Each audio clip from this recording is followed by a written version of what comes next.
How you doing? Okay, we're getting into the porting on this 390 now. Uh, I'll show you something. You can use just a common Dremel. We're going to do just a Dremel. I'm not going to use my angle grinder. I'm not going to change my transfer timing, so I don't need to use my angle grinder, okay? This is one bit I use the most. It's square, blunt on the edges. See that? Okay. I use the same thing, but smaller. Okay.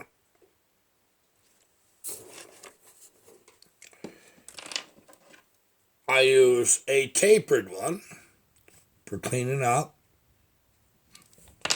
Then I have a fast cut ball. It's a single helix.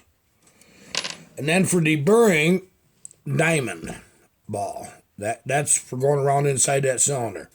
Once you do your part work and you're happy and you got to check your numbers, you take some 220, 320, 180, whatever you got for emery cloth, sandpaper, and you go in there and you polish them ports. Be religious with that. And then check your numbers, make sure you got what you want. Okay, we're not going to get into that right there at this second. What we're going to do, we know that our exhaust was at 100. Okay, I am going to try to get you where you can watch me work here. The roof of the exhaust, not the floor. Don't touch that floor. Don't touch them sidewalls. Trust me, you don't need to. Most exhausts are on a chainsaw is really too big, quite honestly. They really are. And that's not just my opinion. That's just general knowledge. So, you just sit here and watch a few minutes. This one's adjustable. I run most of my tooling about 15,000 RPMs. Get yourself well supported.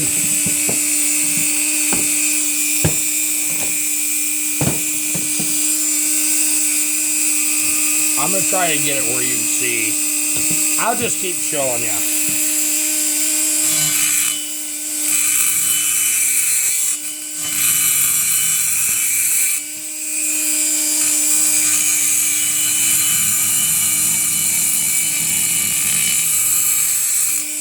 Anchor with your thumb, just like that. See that?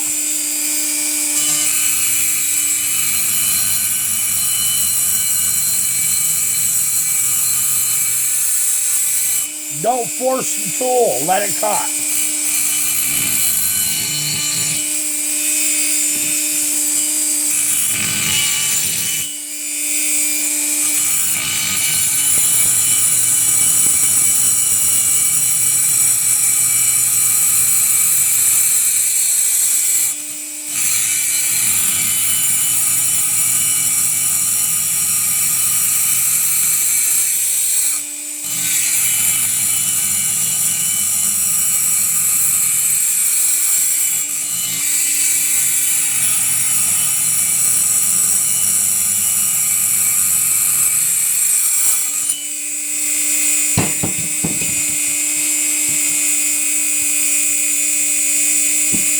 Coming off nicely.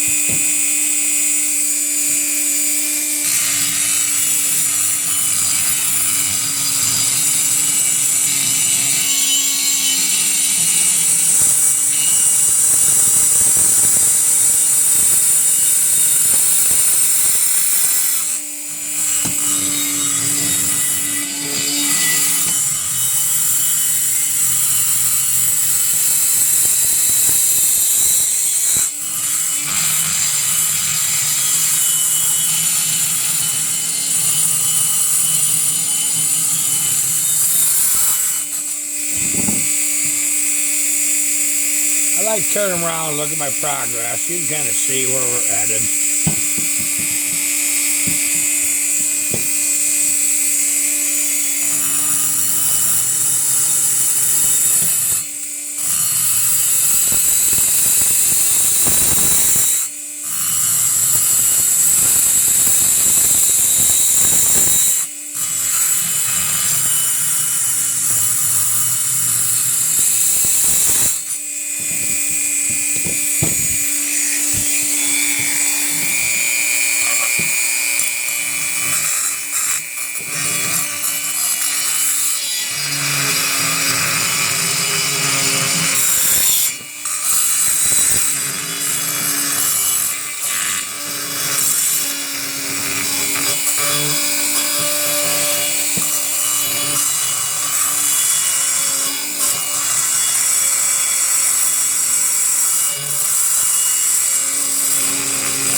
Okay, what we're doing here is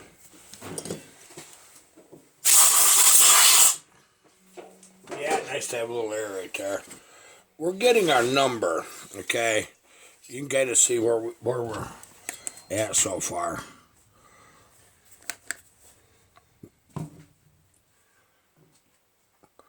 Yeah, what I'm looking for is my numbers.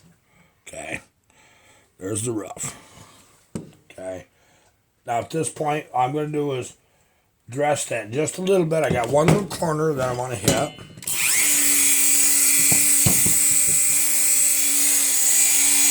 Anchor your thumb.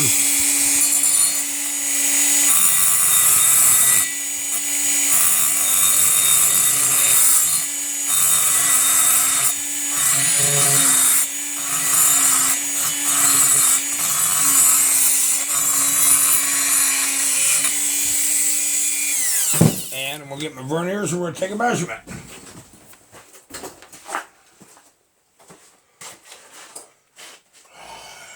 Wiping them and zero them.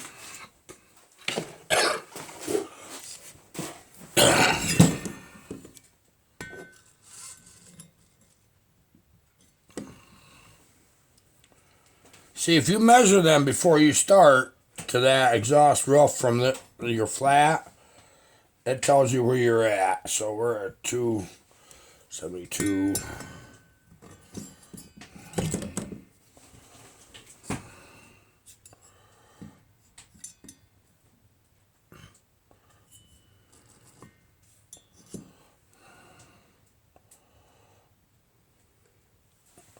Okay, it's looking good. It's looking real good. Got one little spot that I got to take just a whisker.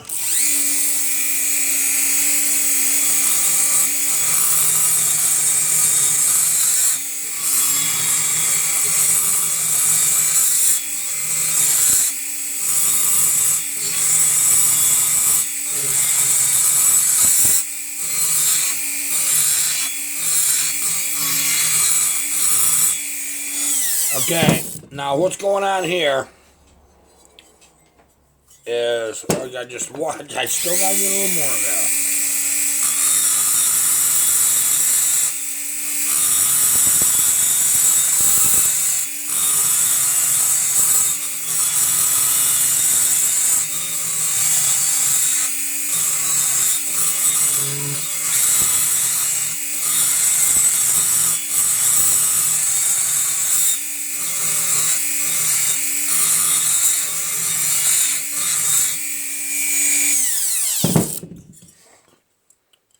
Okay, I've got that roughed in.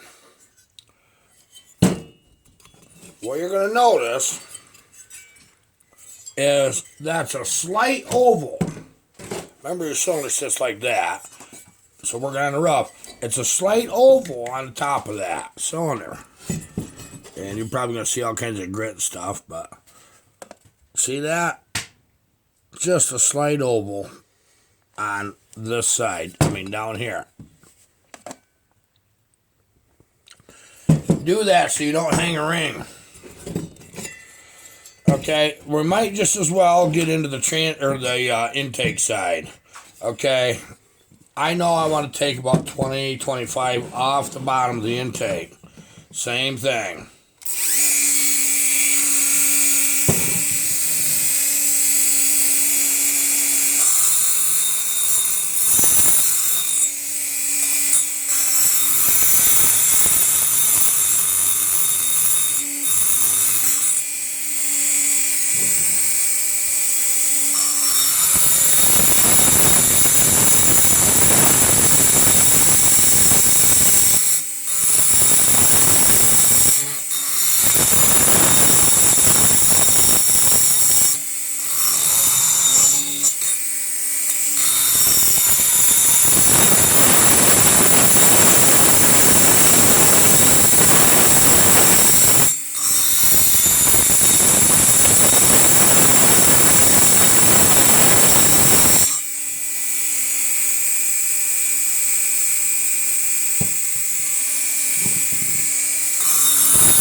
Okay, now what I've done there, and yes, I've took all my measurements, so I'm trying to get through this fast as I can.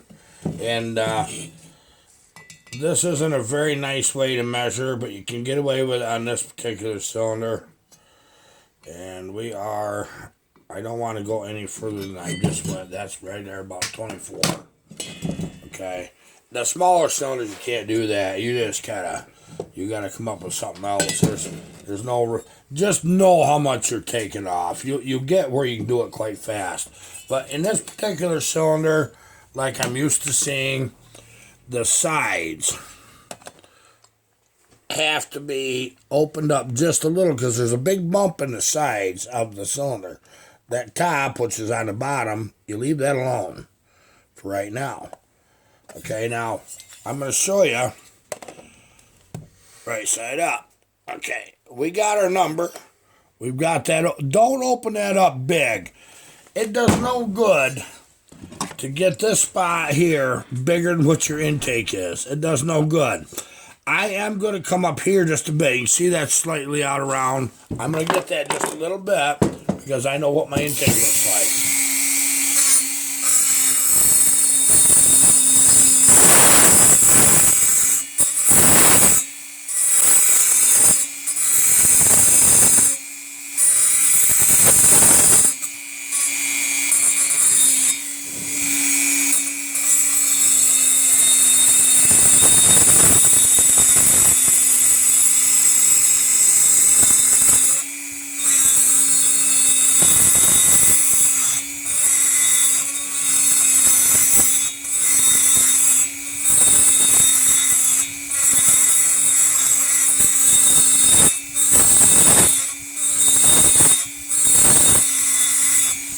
Okay, now I'm going to show you a trick. We're going to make grooves in the top of that to force air downward. Use the edge of your tool.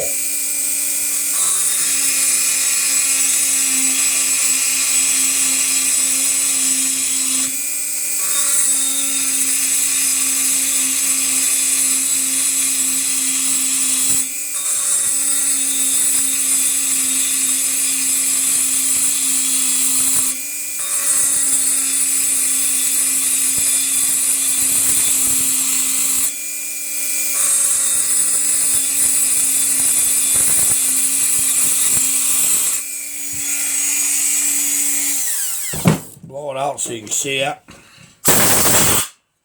Yeah, go on them forum sites. Oh, I don't know why he's doing that. I don't even care. I don't even want to hear it. But I'm going to explain it to you what this is. When you do this series of grooves here, that creates a turbulence. It keeps the raw fuel, when it hits that, it'll hit it quick coming out of the intake. And it'll blast that fuel into a liquid form from a gaseous state. That turbulence makes that stay away from the metal and forces it downward, and it keeps your fuel in suspension. What do you think of that? That looks pretty aggressive. See how I stayed away from the inside of that lip there, you know, of the top of the ramp? I stayed right away from that. Okay, I'm going to have one more thing I'm going to show you on this. You don't have to do this. I do sometimes. It does help. What I'm doing is making fingers.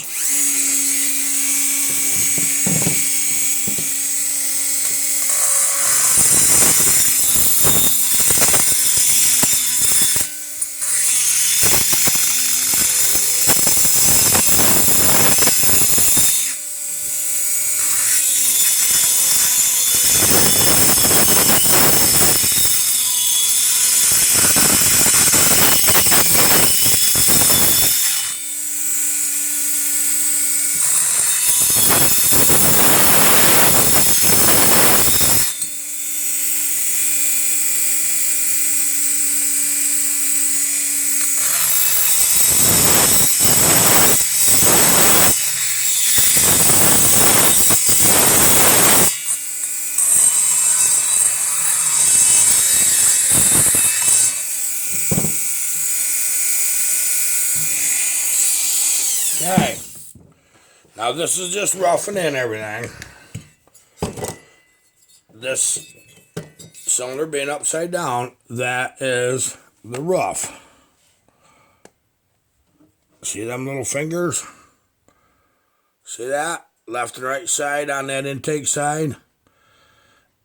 I got that from a couple of chainsaws. I started doing this a bit ago, and what a difference. Don't get carried away with them. Just don't. You do, and it starts going the other way. But you can see them pretty clearly, can't you? So you got one on that side there, and one on that side right there. That is very effective. Okay, intake and exhaust are roughed in. The next part of this actually is going to be about the transfers. These transfers aren't going to need a lot of work. They're nice and big. The timing is good onto them, but we're going to dress them up just a little bit, okay? I'm going to make that into a next video.